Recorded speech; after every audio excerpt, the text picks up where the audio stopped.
Hello, how you guys doing? James here.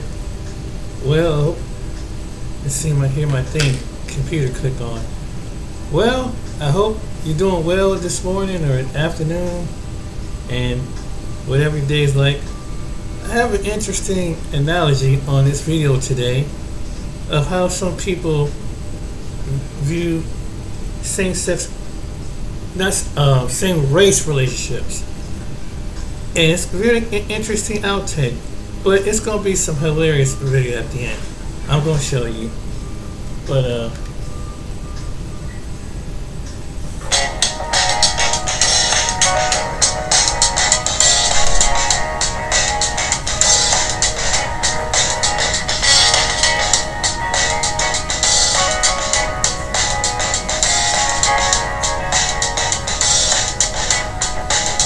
this was very interesting.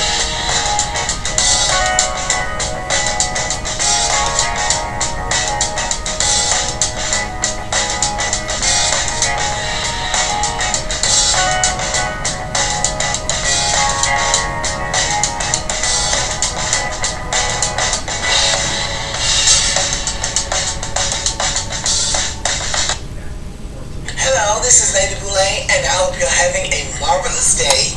Thank you for your support. Thank you for subscribing to the channel. Thank you for your thumbs up, for your comments, and thank you for sharing the videos. Thank you for all you do to support the channel. And yes, we are commanded to love one another, whether we want to or not, or whether we agree with each other or not. And today I have something to say to the divestors and swirlers that come on my channel, and that is that there's nothing old-fashioned about wanting to preserve your culture and your lineage. That's what every species does that wants to survive and preserve itself. Now, surviving and preserving in that sentence mean pretty much the same thing. But I want to drive my point home. That is what every species that wants to survive does. And that goes for plants and animals, including humans. You mate and procreate with your own kind. And if you don't do that, you're out of step with nature. Now, I get it that some of y'all don't mind being out of step with nature, but what you don't have the right to do is try to force everybody else to be out of step with nature.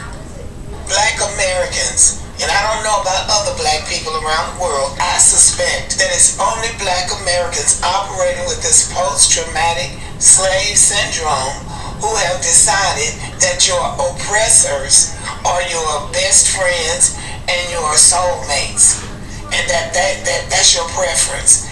That is not normal. That is not normal. And the main reason why black Americans, and I don't know about black people in Latin America and South America, the main reason that black Americans have been so affected by the slave syndrome is because we were in the minority. Even with Jamaicans and Haitians and Bahamians in those islands, the black people were in a majority. So they didn't have somebody 24/7 imposing ideas and images and negative stereotypes on them all the time. So they had a chance. When you talk about Jamaicans will jump on board and defend each other. No matter how bad things are going in Haiti, they defend each other. They defend themselves. But black Americans will jump in and start beating up on other black Americans. That's not normal.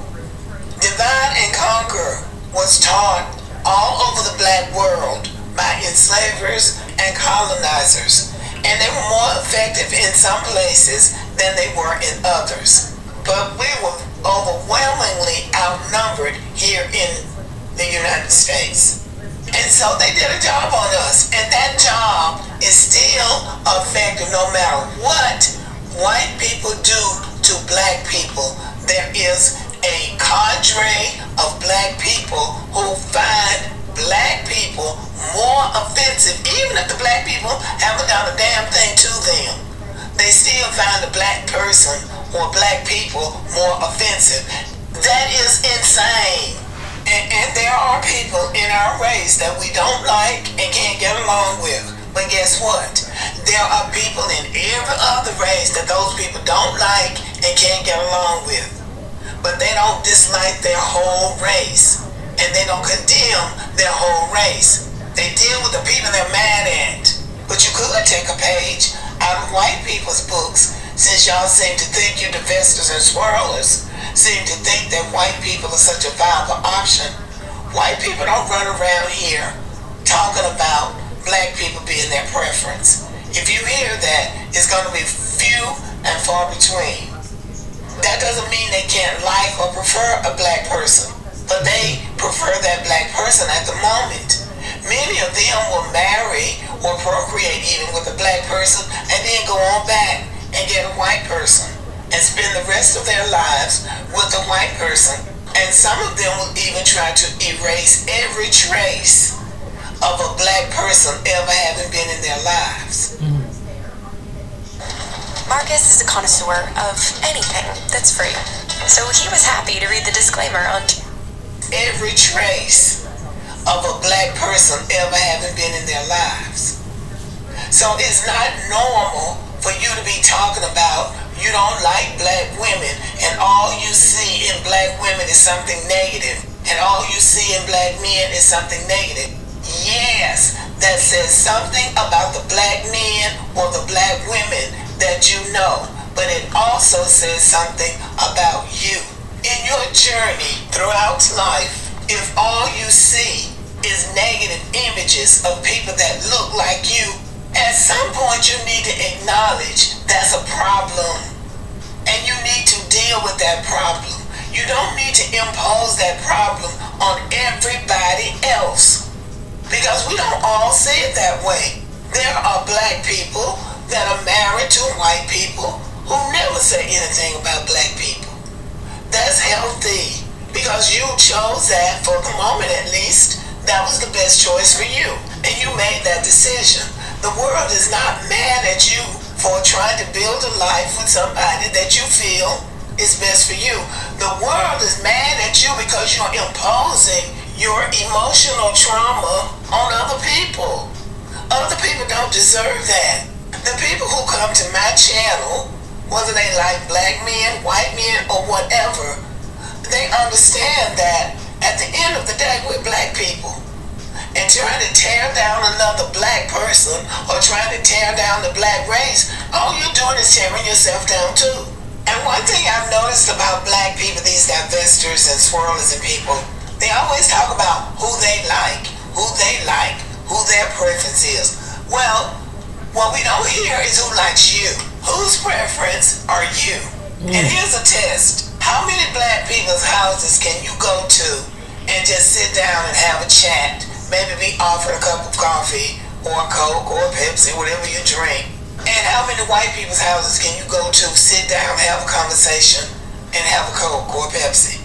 That's a good test. If you have more white people whose houses you can go to, be friendly, and be treated like a friend, than you have black people, then I would say an accident occurred in nature. You're in the wrong race. You are in the wrong race. So you really do need to try to see if you can assimilate into white society and leave black people the hell alone. That's the answer. If you get better responses, and I'm just talking about what's in your mind, I'm talking about what you can actually do. If you can go to that church and be very comfortable and get up and make remarks and do announcements, do something besides sing in the choir, then you might be really better suited for white people. But you need to put that to the test, because y'all love to talk about who you like. Oh, I don't like blah, blah. But the question is, who likes you? And when that question is put to the test, there are people who will say, oh yeah, white women like me, or white men like black women, blah, blah, blah. Well, that's hypothetical. Who wants you? When I made my last video about the owners of professional football teams saying that they did not want to hire black coaches who had white wives, somehow that discussion got twisted around and black women became the center of that discussion. That discussion didn't have anything to do with black women, how black women look, how much they weigh, whether or not they're single moms. That had strictly to do with what white men who owned football teams felt about black men married to white women.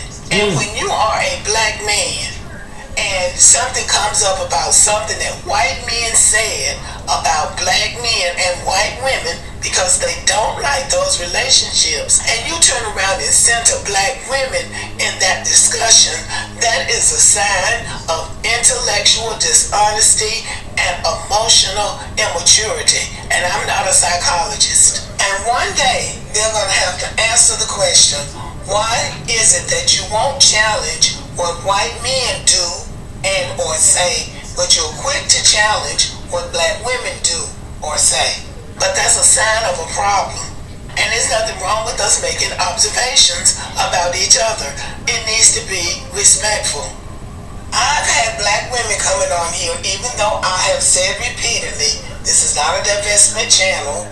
They will come on here and say that my generation was outdated or old-fashioned, or somehow they are more sophisticated and knowledgeable because they are divesting and because they're swirlers. Well, I have you know, I am proud of the generation I came from.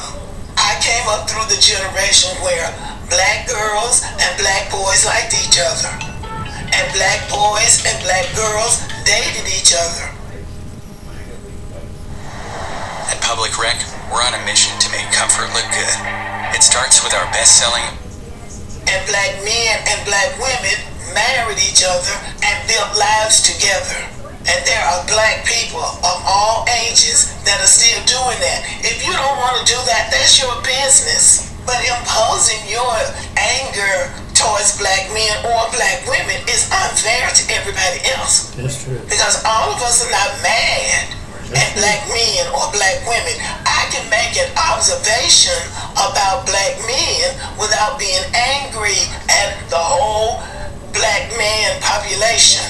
And when black women say they don't want to be involved in a struggle-love relationship, everybody understands that, including black men. I would not be in a struggle-love relationship myself. And I don't encourage anybody to do it. But when you decide that you're going to marry someone else, because you don't have to divest from the black race to marry another race of people, because I don't care how many white people you marry, if you are not white, you don't have a place in that race of people.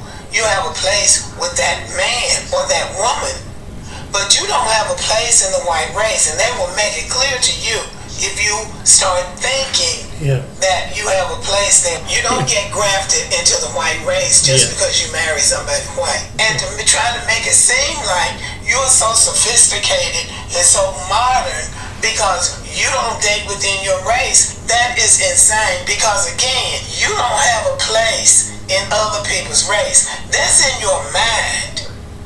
There is no time when white people will allow you to think that just because you're involved with them or even married to them, that you became a white person.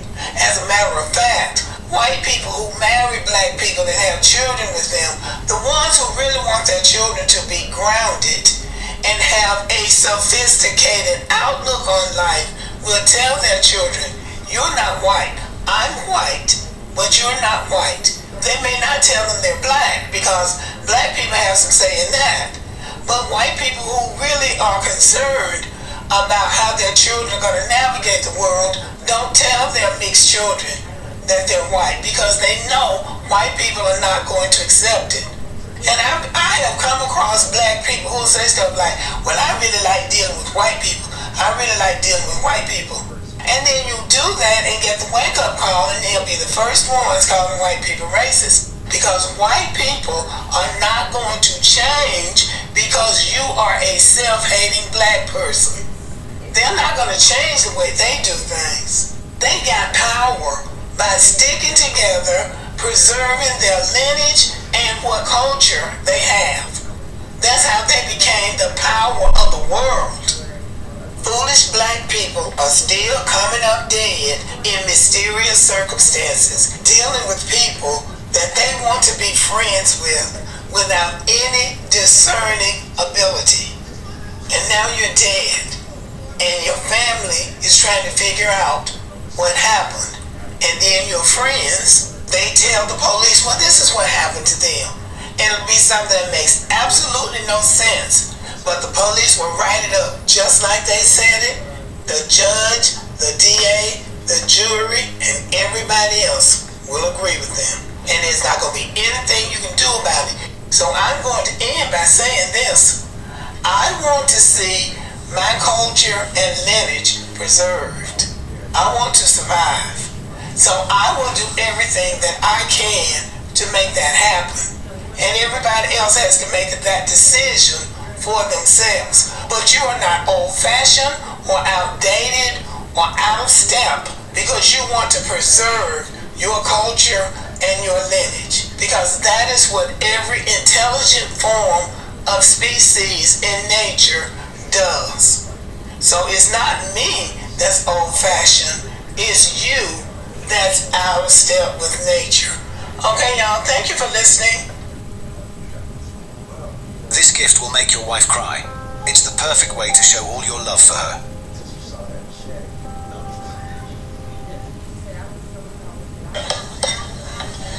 See, everybody depends on black folk being ignorant. And we seldom disappoint. You're right. You're not going to like me now. Go on and grab your purse because you're going to get mad and want to leave. But I'm going to tell you the truth. I'm going to tell you the truth. Every time they try to pass something, they make it about race. Yeah, what you mean? A particular party wanted, and they have it in their platform, just read it, they 100% support same-sex marriage. 100%.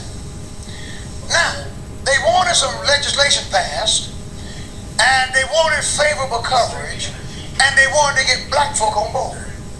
How do you get black people on board? Simple. We're out for the rights of the trans community, and we're also for protecting interracial marriage. Now, who's been challenging interracial marriages? We know that nobody has challenged interracial marriages. If you don't believe me, ask the NBA players, the NFL players, Major League Baseball players, all the brothers marrying white women. Ain't nobody said nothing about that. No one has challenged that. And they knew no one was challenging, but they know the way to get you fired up is just throw in race. They got black folk, they found out how to get black folk to cheer on the extermination of our own race. We cheer on the devastation of us. It's the most embarrassing thing in the world. It's the most embarrassing thing. It's a shame before God.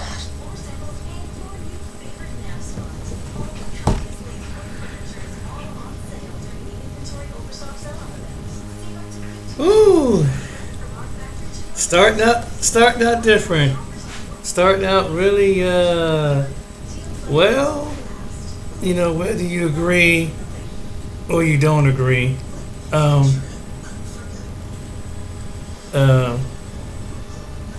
okay, just investing gone wrong. Biracial invests into a white man and he gives her a lifelong virus, then sends her to the upper room. So when this guy came up and she showed me his picture, I was not happy, and she knew. But I didn't tell her directly to her face that no, otherwise she start hiding things from me. So, but she knew I was not happy about it. That was how I got to know about him. But after meeting her, like I said, there's this pattern of incidents from the beginning. When she tell her you had an infection, the infection is a viral, it's called herpes. Because herpes is permanent, there's no cure. Once you catch it, you carry it. You have to explain to your next partner that you have it, if you're honest. So you infected her deliberately. That's like to trap her. She can't go anywhere else. That's one. Wasn't allowed to speak to other men. He also misrepresented. He pretended I was a very rich guy who who had multiple businesses. This is my daughter who I look after and support. She now feels she has found somebody. Took her to his parents in Spain. Promised to marry her. Promised to invest in her future.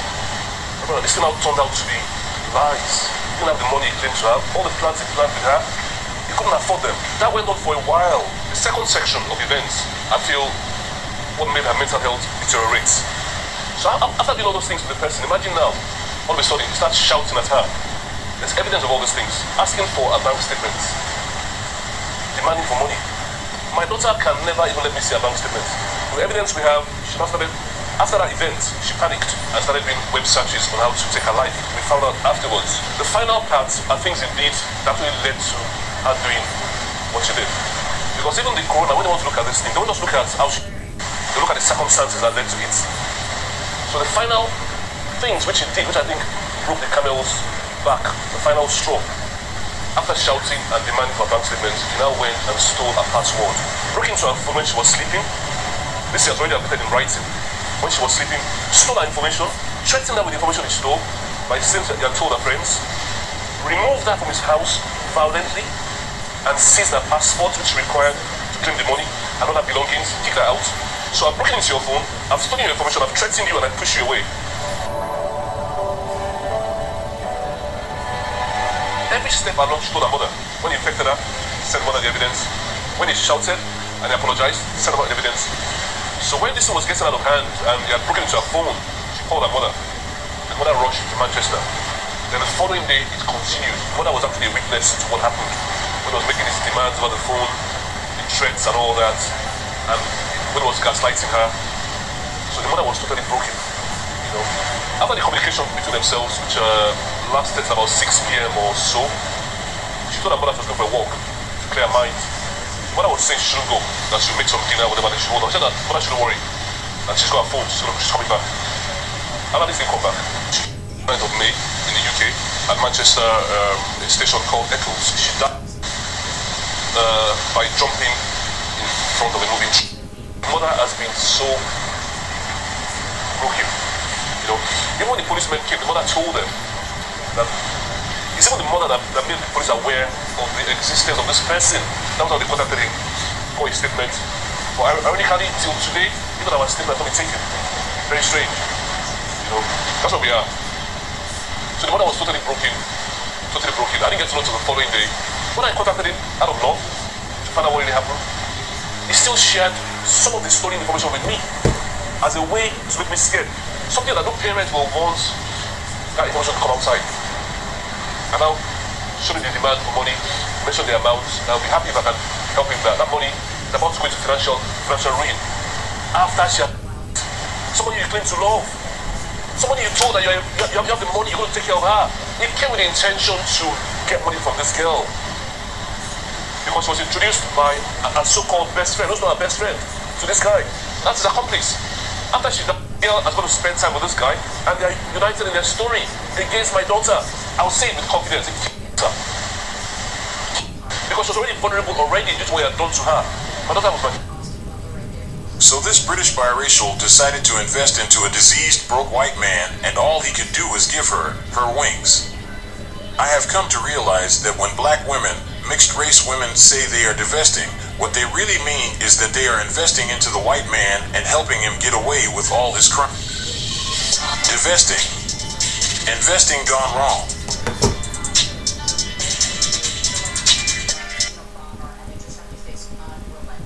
Okay.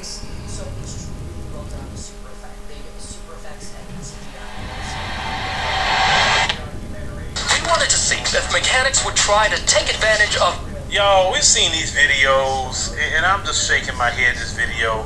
I want y'all to listen to what this woman's going to say, this black woman.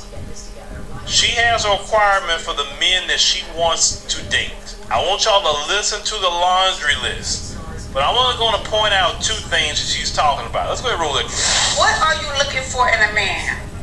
I'm looking for a provider, first and foremost, a communicator, somebody who's emotionally available, emotionally intelligent, no kids, don't smoke, don't drink, because I don't do any of that. No shade to anybody that does, and that doesn't eat meat, because I don't eat meat. So. What does he have to look like? don't take this personal, y'all. Please don't. But I'm not really into black men anymore. So I like Armenians, Caucasians, anything but our kind. Fair enough. And does this man who is not black have to make a certain amount of money?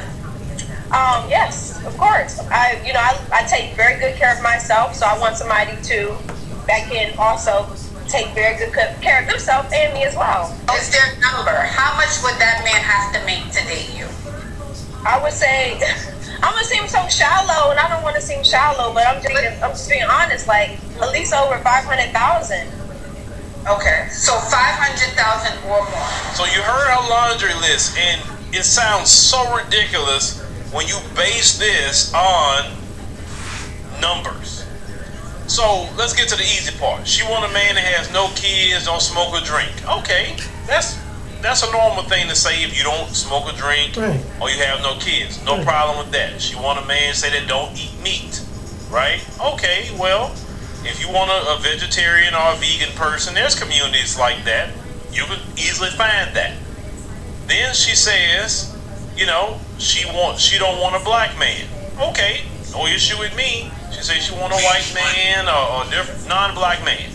No issue, no problem. There's even groups of people that on Facebook and whatever that do that. But let me tell you where the problems start. The problems start when she said that she wants a man that makes $500,000 US a year. White man. 500,000. And I can tell you she's not making 500,000. But let's break this down. She wants a man that makes $41,666.66 per month. The average American do not make no $41,000, ma'am. Let's break this down. Do you know it's only 1.8%? Listen to me. 1.8% of Americans that make $500,000 or more a year. If she would have said $100,000 or more a year, that's only 18% of Americans that make that salary. So you mean to tell me that a man that's making $500,000 or more a year, you the woman he wants, and you want a white man or a non-black man, but you mentioned a white man, Armenian and white folks, they don't care what they say, they're not white. Yeah, you white. How many times I have preached to some of you sisters that you can never be the choice for a white man in the end. Why can't you be the choice? It has nothing to do with your looks.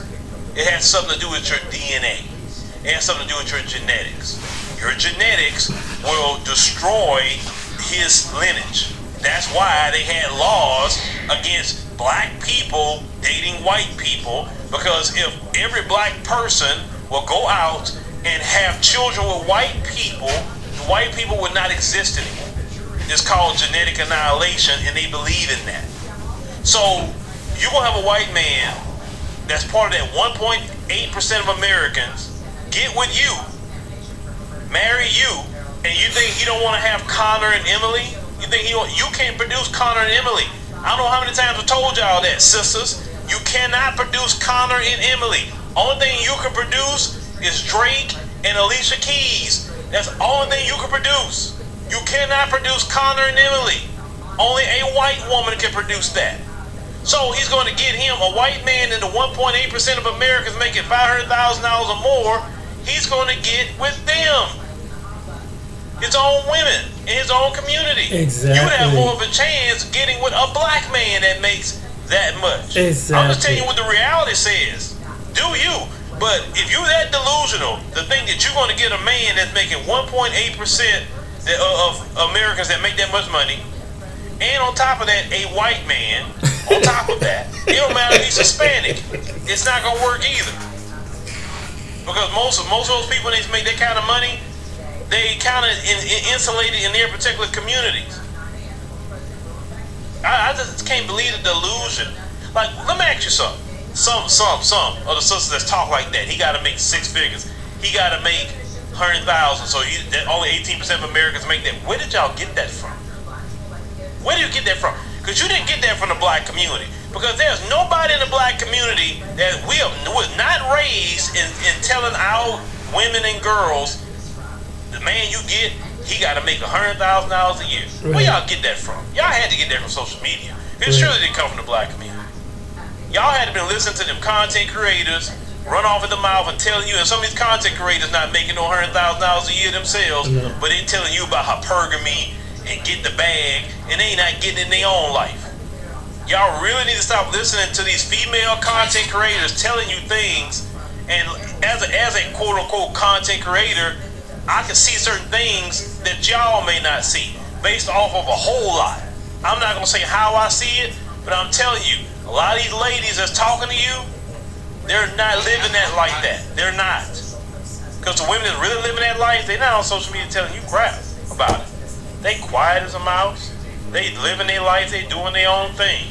Now, some of them may have pages, but most of those women are not talking to you about no hypergamy. Because you know why they're not talking to you about no hypergamy? Because they're living it. So that's normal to them. It's not a fantasy to them. You know, women that got men who's making $500,000 or more, they're not on there talking about their husband because that's normal for them. Right. Seeing $41,000 a month come to the bank account is normal. Right. I know it sounds crazy, but it's normal to them. So when you big it up so much like you're doing, that means you don't have it.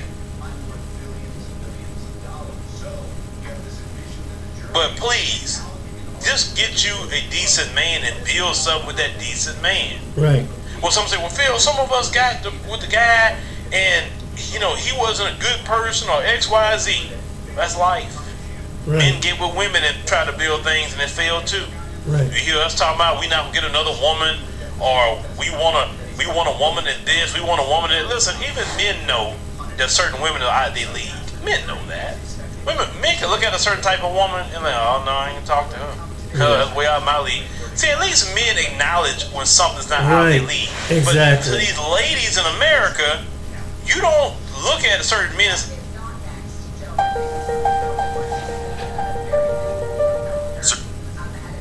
It's Michael's New Year savings spree. Get up to 50% off DIY supplies, plus use your $5 bonus reward.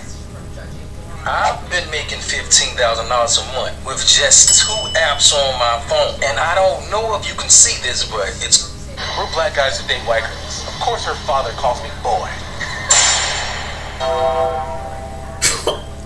Lord have mercy. I beg your pardon.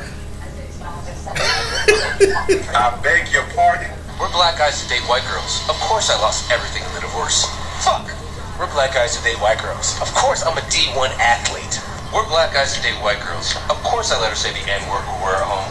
We're black guys who date white girls. Of course I refer to it as the N-word. We're black guys who date white girls. Of course I need someone to obey me.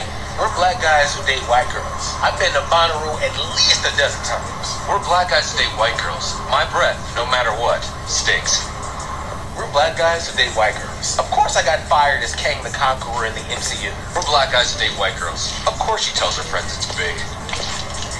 We're black guys who date white girls. I've been called everything from sellout to Uncle Ruckus to coon. What I've never been called is attractive.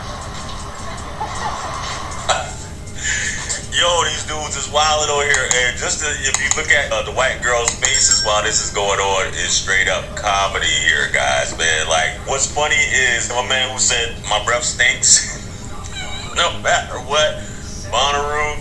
Why is it that it's always a problem when the bros want to date the buddies, man? Anyway, let's get on to the next clip. Let's go. Alright, TikTok, it's time for us to have a serious conversation. Black dudes that only date white women. And no, I'm not talking about black dudes who include white women in their dating pool. I'm talking about the exclusively date them. They're delusional. Me personally, I don't give a who you until you include me in your delusions. Back when I was in Air Force, I had this code. Anytime we talking about girls that we like, he goes above and beyond to celebrate his white queens. More up and down than more beautiful, more feminine than any other race one. Now, a group of us decided to go downtown one good time. He brings his girl. Let me try to say this in the most polite way I possibly can. Shorty looked like a linebacker. If we were to get into a fight that night, I'ma need her to back me up.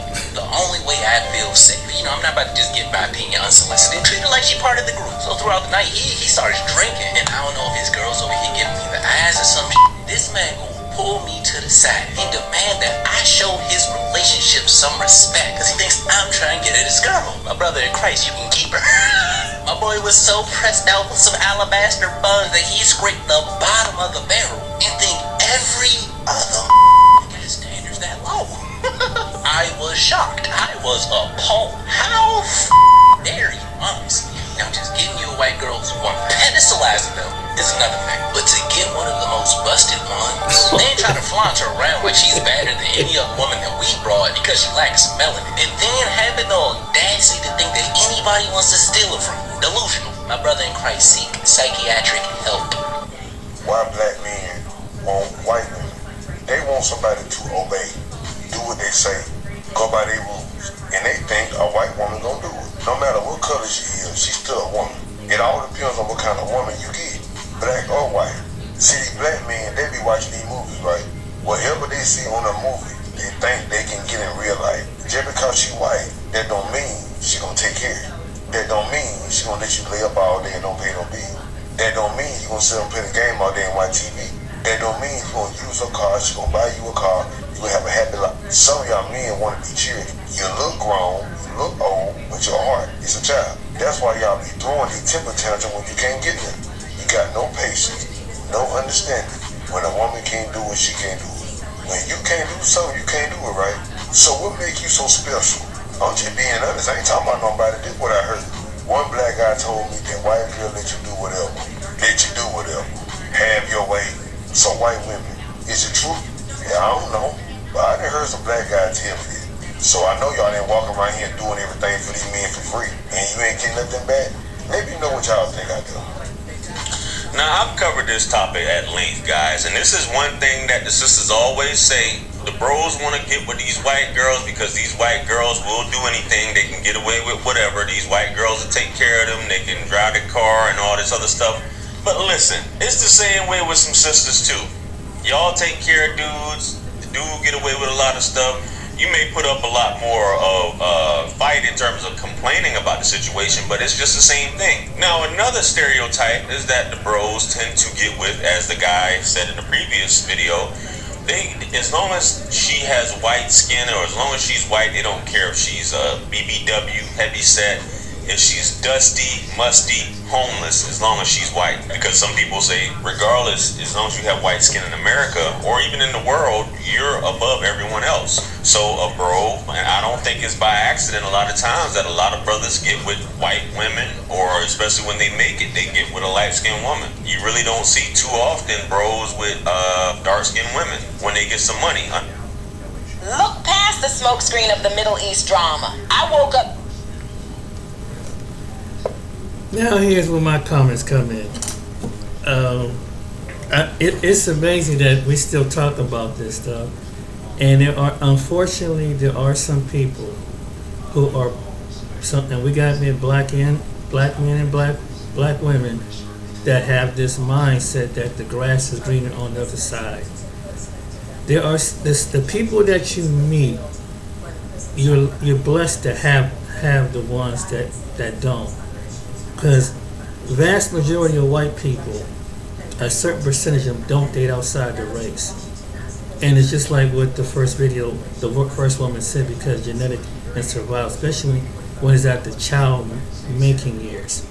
That's very true, because people subconsciously want someone that look like their family members. And it's not just white people, but that's just about every other nationality. I don't care if they're Latino, I don't care if they're Asian, I don't care if they're Arab, Indian, whatever.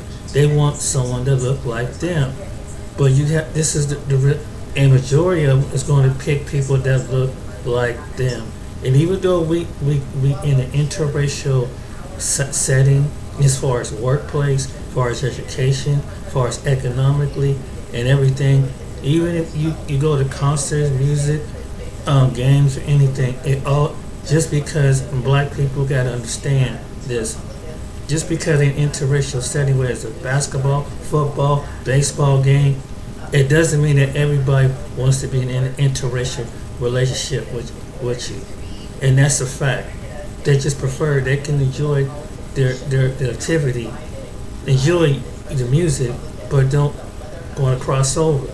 That's just the way it is. But I think subconsciously we don't understand that, and I'm just gonna it come down to push, and that's the truth. They do, and if some white people told you something like this, you would kind of be shocked, because they'd be like, "Oh, you must be prejudiced." No, that's just, if black people telling you this, there's some white people is feeling the same way. They don't want to politically want to be wrong, but deep down they know this, because they've heard this among their own family members. Trust me when I tell you this, because their first thing is, what about the children? You know what's going to happen. It's the same thing. I'm trying to tell you, it's not just black people, there's white people, and it's not, don't make them not the prejudice. That's just how they would agree. There would be some white people that would even agree, believe it or not. And they're just sitting there, tell you, we're not prejudiced, that's just our preference. We're looking out for our lineage. And that's the truth in most cases. But every once in a while, you find somebody that do. You find somebody that you find a connection. But even though we're all the human race, which is true that we all came from Adam and things, and we all believe red subconsciously, we can say that with our lips, but we show with our actions. Anywhere you go, some people, a good percentage of people, it bothers. I don't know why it is, and sometimes it's in the most racially, believe it or not, it's the most racially mixed countries. This seems to be a problem. In America is one of them. Canada is the second one, believe it or not. And even a couple places in Europe, believe it or not. But just because you just picked a good individual out of that person, it doesn't mean that every white woman wants to get with you. If you're a black man, if you're a black woman, it doesn't mean that every white man or other man wants to get with you. And this is what we got to understand as people. That's just a fact, and it don't make them that. Again, it don't make that their prejudice. There's a lot of white females that look attractive, but I come to a realization that they're gonna pick their own, because a lot of things. It's the status, the culture, the class, and everything. It has a lot to do with it. And then you gotta look at America. Yeah, even though we see different groups of people on TV, but the reality of it is that people don't want someone that the media and that time said that stereotype fit a certain stereotype, because it would disrupt their way of living. It would disrupt their way of life. It would break social and class order. This is the truth. And just a very few people make it. But even if you're a black person, you have to literally cut, basically the ones that cut black people off and take on a Tim Scott mentality, like saying this denies no racism, and it's the truth. This is the truth. And there's some black females that think the same way, like Tim Scott. Now, I don't see that there's no problem with race. Well, maybe it's something that do, because, and it's like, I don't understand as a black person, and how can you say something like that, because they have spiritually have engrafted into that culture. And some black people are spiritually engrafted, not interracially, but spiritually engrafted into the point that they part of themselves, they don't understand that they lose a part of who their region are. That's what I observe. But you're gonna find out there's a lot of white people and other people, not just white people, but other people feel the same way about interracial relationships. They just don't want to come forward with it. And again, it don't make them say that they're racist, that they're prejudiced. They could be the kindest, sweetest people. But when I'm friends with people majority of the people that in their family is the same race people, and they're white. The majority of people in their family that are black are majority black. That's just the, but you know, I go over and chit chat with them. We close and everything. Every once in a while, and I admit that. You know, you see one of my videos you seen, Bob. Everybody in his family is white, and even, you know what I'm saying. I mean, it don't make them that. And this is what black people have to understand. But they already, their family members already picked their spouses, and majority of them gonna be white. That's just the, you know, that's just the way it is. I mean, in my family, majority of people in my family, except for a few cousins that I have, are majority picked up in my family are black. It doesn't make them, they're not prejudiced. That's just the way it is. And I'm gonna show you a short video right quick before I end this live, and I'm gonna hear what this one person, if I get up on here, and you're gonna hear from how some people were raised. It's gonna shock you how some people were really raised, and you think I'm just, so you gotta hear from the horse's mouth. And for black people that don't want, you gonna understand what some white people really, what they were really raised with, because sometimes, and you gonna hear from this guy that was raised, what he was taught, what he was raised with, what he was told when he was young about black people. See, this is gonna really get you thinking, because you know. Because sometimes maybe some people probably think I'm not making this up. You're gonna hear from the horse's mouth. And you're gonna, like this as a figure of speech. But you're gonna hear from their mouth. They're gonna personally tell you what they was told, what he was raised, and where did this mindset came from.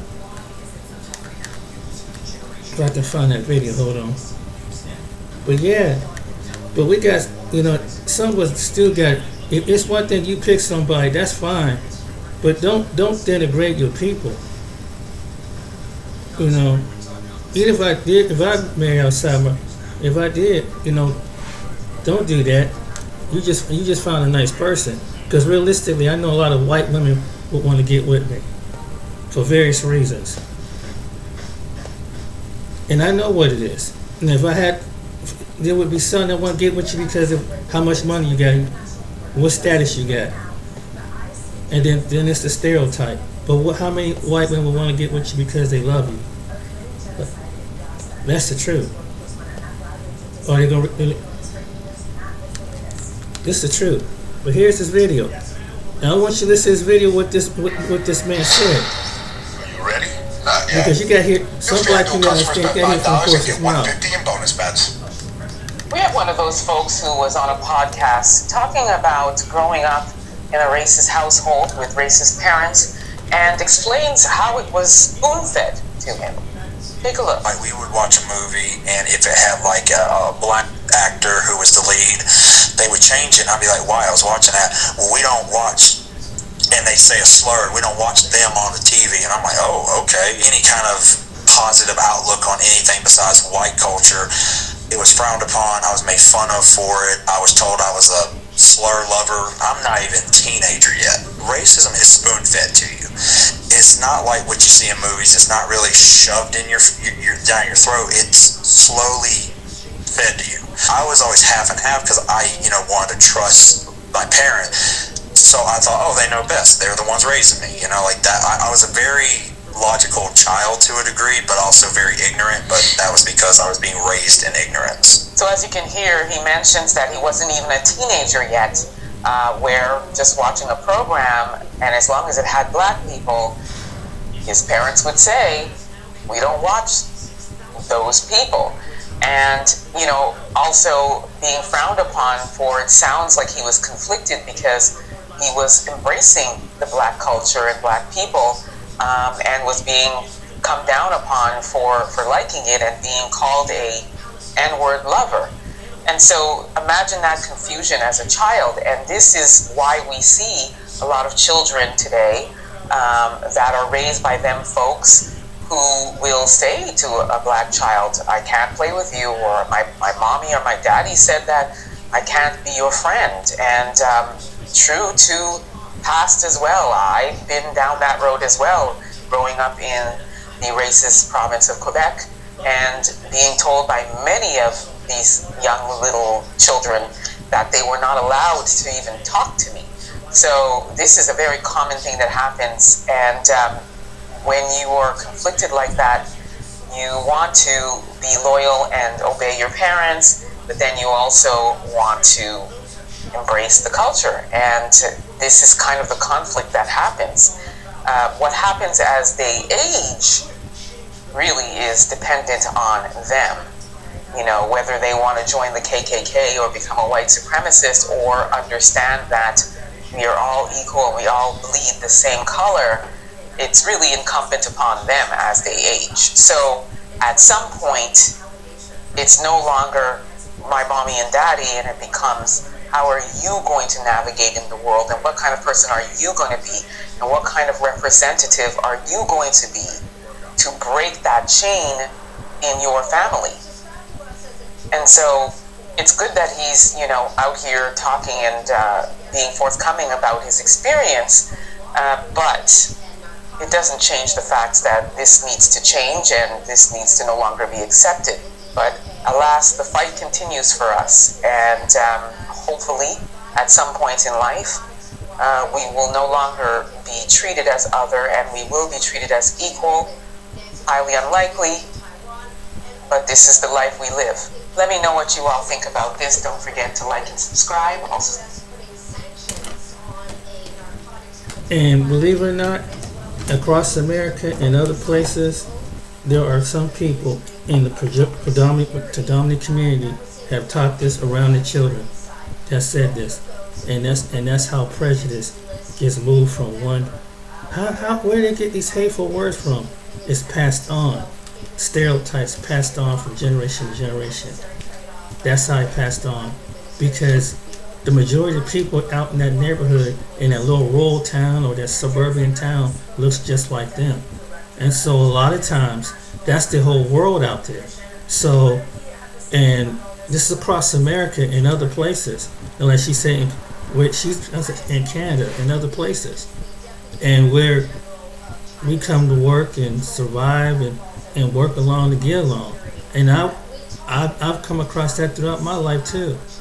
So are you bearing the witness to go through that? Because it's a reality. And I mentioned stories that even I dated a white woman who had biracial children, and I saw for myself. The reality is out there, and are you willing to be strong and go through it? Because vast majority of those, a good percentage of those people, when you go in them towns, subconsciously, it's so forthcoming in your face. See, when you the more or you the least, more of us, it's not going to be, but it's more of them. That's when they reveal themselves. I'm trying to tell you. I'm telling you the truth. And some people, you don't know until sarcastically, whether through a joke or anything, and they start out to see how you're going to respond, how you're going to react. But in the end, this is just a wake-up call to whether you're a black man or black woman watching this video. So really think twice about hating your own and despising your own when going around other people. So that's the whole point of this message. Because the reality of it is, people still, the grass ain't green on the other side. So don't dislike your own people. You know, if anything, find good in your own people. Because when you find good in your own people, you find good in yourself. Alright then? And not every black person is going to be like someone who betrayed you among you. There's some good black people out there, black people. So, and in life you'll see what I'm talking about. Because we still live in a divided world. Whether no matter what our differences as far as where we come from. In America, you still, no matter where you're from, big to a small town, as long as you still get the complexion. You don't have the complexion for protection, you're gonna be treated a certain way, and you'll be groomed to think that way, and it's gonna weigh on your self-esteem. Then it's gonna affect your children. Something to think about. All right, then. So I hope you take this as a lesson. Love your own people, because you only love your own people, then you can love yourself. Then you're strong enough. Then you can love someone with a different race. But if you don't love yourself, how can you love another race of people when you don't love yourself? And that's the truth. All right, then. Take care. Be blessed. Till next time. See you on the next video.